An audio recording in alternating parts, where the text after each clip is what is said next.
Hello friends, welcome back to my YouTube channel. तो आज से हमारा स्टार्ट हो रहा है 12th क्लास के अकाउंटिंग की सीरीज़। सबसे पहला चैप्टर जो आपका है वो है नॉन प्रॉफिट ऑर्गेनाइजेशंस वाले। तो क्या होते हैं non profit organisations, one by one करके सारी चीज़ों को हम यहाँ पे कवर करेंगे। सेम ऐसे ही हमारी इकोनॉमिक्स की सीरीज़ चल रही है और कुछ टाइम में ही बिजनेस स्टडीज़ की भी सीरीज़ आ जाएगी।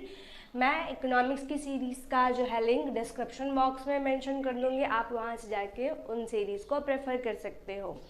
तो सबसे पहले समझिए ज़रा नॉन प्रॉफिट ऑर्गेनाइजेशन क्या होता है। आपको पता है बहुत सारी आज के टाइम पे ऐसी ऑर्गेनाइजेशंस होती हैं जो कि सिर्फ सोशल वेलफेयर का काम करती हैं, मतलब उनका पर्पज़ प्रॉफिट अर्न करना नहीं होता है। तो नॉन प्रॉफिट का मतलब ही समझ में आता है कि उन ऑर्गेनाइजेशन को कहीं से किसी तरीके का कोई प्रॉफिट नहीं होता है, बस वो क्या काम कर रही हैं, सोशल वेलफेयर का काम कर रही हैं। तो मैंने सबसे पहले क्या लिख दिया ज़रा देखना। तो ऑर्गेनाइजेशंस ऐसे होते हैं ना जो इस्टेब्लिश करते हैं कि पर्पज़ उनका क्या होना चाहिए, सोशल वेलफेयर का। जब भी कोई ऑर्गेनाइजेशन सोशल वेलफेयर के लिए इस्टेब्लिश की जाती है उसको बोलते हैं नॉन प्रॉफिट ऑर्गेनाइजेशन। कौन कौन से आते हैं, कुछ तो आपके दिमाग में चल रहा होगा और कुछ मैंने यहाँ लिख दिया है, जैसे चैरिटेबल इंस्टीट्यूशंस होते हैं, ट्रस्ट वगैरह होता है ना। उसके बाद हॉस्पिटल्स बहुत सारे गवर्नमेंट ऐसे बनवाती है जिसमें फ्री ऑफ कॉस्ट होता है, तो वहाँ पे उनका काम क्या है, कुछ भी नहीं लेते हैं लेकिन सर्विसेज तो प्रोवाइड कर रहे हैं ना आपको, आप जाते हो फ्री में पूरा इलाज करवा लेते हो। उसके बाद स्कूल्स भी होते हैं बहुत सारे ऐसे, ठीक है, जहाँ पे आप फ्री ऑफ कॉस्ट वहाँ पे पढ़ सकते हो, एजुकेशन ले सकते हैं। उसके बाद ट्रेड यूनियंस वगैरह, ये सारे हमारे क्या हो जाते हैं फ्रेंड्स, ऑर्गेनाइजेशन होते हैं जो कि नॉन प्रॉफिट कहलाते हैं हमारे, ठीक है। इनका पर्पस प्रॉफिट अर्न करना तो बिल्कुल ही नहीं होता है। अच्छा, ये इनके पास पैसा कहाँ से आता है, अब तो ये भी सोच रहे होगी अच्छा ये प्रॉफिट भी नहीं अर्न कर रहे हैं, मतलब कुछ बेच भी नहीं रहे हैं, कोई सेल भी नहीं कर रहे हैं, तो पैसा आता कहाँ से है इनके पास। तो सोर्स ऑफ फंड इनके पास क्या क्या है, लिगेसी। लिगेसी का मतलब होता है कि मान के चलिए कि बहुत सारे लोग ना अपनी वसीयत, अपनी जायदाद जो है ना नाम कर देते हैं, ट्रस्ट को दे देते हैं पूरा। मतलब कि बहुत बार ऐसा होता है कि कुछ के भाई किसी के कोई चाइल्ड नहीं है, ठीक है, तो वो लोग क्या करते हैं ना अपना पूरा जो है संपत्ति वगैरह डोनेट कर देते हो। तो अब ऐसा कोई समझना मत कि जाओ उनके पास जाके रिक्वेस्ट करके ले लो, क्योंकि आज के टाइम पे ऐसा बहुत सारा होता है। तो ऐसा थिंकिंग बिल्कुल मत रखना, अगर वो दे रहे हैं तो देने दो, कहीं से कुछ भला तो हो जाए उन लोगों का। उसके बाद बहुत सारा डोनेशन होता है, जैसे आपको पता होगा अभी कोविड के टाइम पे भी गवर्नमेंट जो है कोविड रिलीफ फंड वगैरह देती थी। तो ये सब जो डोनेशन होता है ना, ये सब कहाँ चला जाता है, चैरिटेबल फंड्स के पास चले जाते हैं। वहाँ से वो लोग क्या करते हैं, प्रोवाइड करते हैं सारे पब्लिक को कि ये आपके लिए वगैरह वगैरह जो भी है। उसके बाद ग्रांट्स और गिफ्ट्स मिलते हैं। आपको पता है ग्रांट्स का मतलब क्या होता है कि एक बार दे दिए तो वापस नहीं लेंगे, ठीक है, बट उसी जगह पे लोन रहता है तो लोन पे आपको इंटरेस्ट पे करना पड़ता है। गिफ्ट्स भी मिलते हैं। मेंबरशिप सब्सक्रिप्शन, मेंबरशिप सब्सक्रिप्शन क्या होता है कि जितने बहुत सारे मेंबर्स होते हैं ना, तो वो लोग क्या करते हैं, जैसे मैं आपको एग्जांपल दूंगी। जब सीए के जो लोग सीए होते हैं तो वो लोग ना अपने सीए को कंटिन्यू रखने के लिए, मतलब उनके पास कोई कस्टमर आए उनकी सर्विस को लेने चाहे ना आए, लेकिन उनको अपनी मेंबरशिप मेंटेन करने के लिए क्या करना पड़ता है फ्रेंड्स, कुछ मेंबरशिप फीस होती है वो उनको पे करना मस्ट है। अगर वो उसको पे नहीं करेंगे तो वो लाइबल नहीं होते हैं, ठीक है, सीए के लिए। तो इस तरीके से उसको समझ लेना। तो सेम ऐसे ही है हमारा जो मेंबरशिप सब्सक्रिप्शन है, ये भी ऐसे ही होता है। उसके बाद अगला जो टॉपिक है, कौन कौन से अकाउंट यहाँ पे आपको मेंटेन करने पड़ेंगे।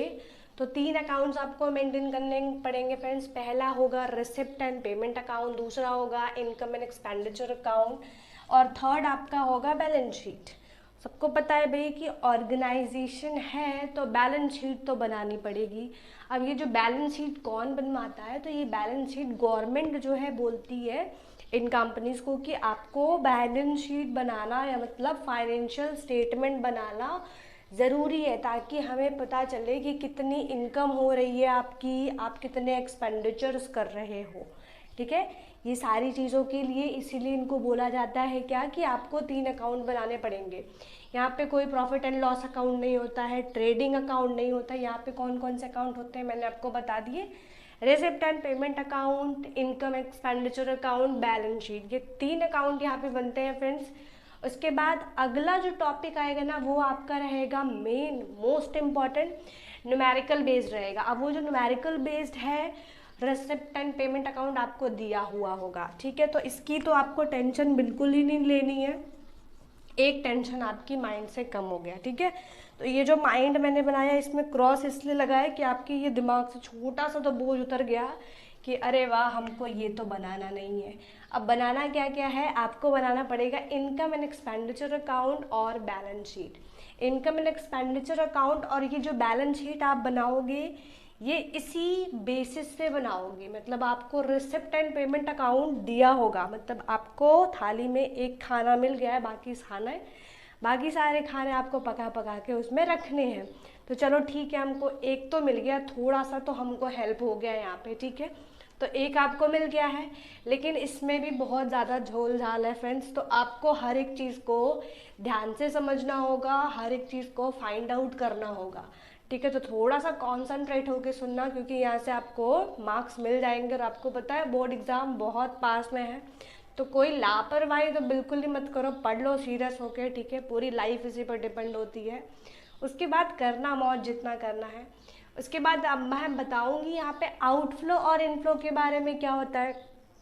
आउट का मतलब क्या होता है, ध्यान से समझो। आउट का मतलब जाना, इन का मतलब आना। तो जाहिर सी बात है, जो पैसा जाएगा उसको बोलते हैं आउटफ्लो और जो पैसा आएगा उसको बोलते हैं इनफ्लो, ठीक है। आई होप आपको समझ में आया होगा इनफ्लो और आउटफ्लो क्या होता है। जो पैसा जाएगा इस अकाउंट से, जो पैसा जाएगा उसको बोलेंगे आउटफ्लो, और इस अकाउंट में जो पैसा आएगा उसको बोलेंगे इनफ्लो। क्या करते हैं हम इन आउटफ्लो और इनफ्लो का, क्यों पढ़े हम इस आउटफ्लो और इनफ्लो को, क्योंकि यही तो आपके इम्पॉर्टेंट है। इसी के बेसिस पे आप ये इनकम एंड एक्सपेंडिचर अकाउंट और ये बैलेंस शीट अकाउंट क्या करोगे, बनाओगे। तो सबसे पहले क्या करेंगे, देखो मैंने लिख दिया है कि आपको रिसिप्ट एंड पेमेंट अकाउंट दिया होगा, एंड इसके बेसिस पे आपको इनकम एंड एक्सपेंडिचर अकाउंट और बैलेंस शीट बनाना होगा। तो मैंने लिख दिया है, आप इसको ध्यान से देख लेना। अब बात करते हैं last, income and outflow, sorry inflow and outflow की बात करते हैं। इनफ्लो का मतलब अभी मैंने बताया कि जो भी पैसा आएगा इस रिसिप्ट एंड पेमेंट अकाउंट में वो क्या कहलाएगा, इनफ्लो कहलाएगा। वो इनफ्लो ना फ्रेंड्स आपका शॉर्ट टर्म के लिए भी हो सकता है, लॉन्ग टर्म के लिए भी होता है। मैंने शॉर्ट में लिखा है, आपको रिकमेंड करूँगी शॉर्ट में बिल्कुल मत लिखना, मार्क्स कट जाएंगे वरना, ठीक है।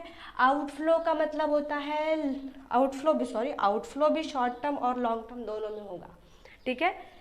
जो पैसा जाएगा इस अकाउंट से वो आउटफ्लो हो जाएगा।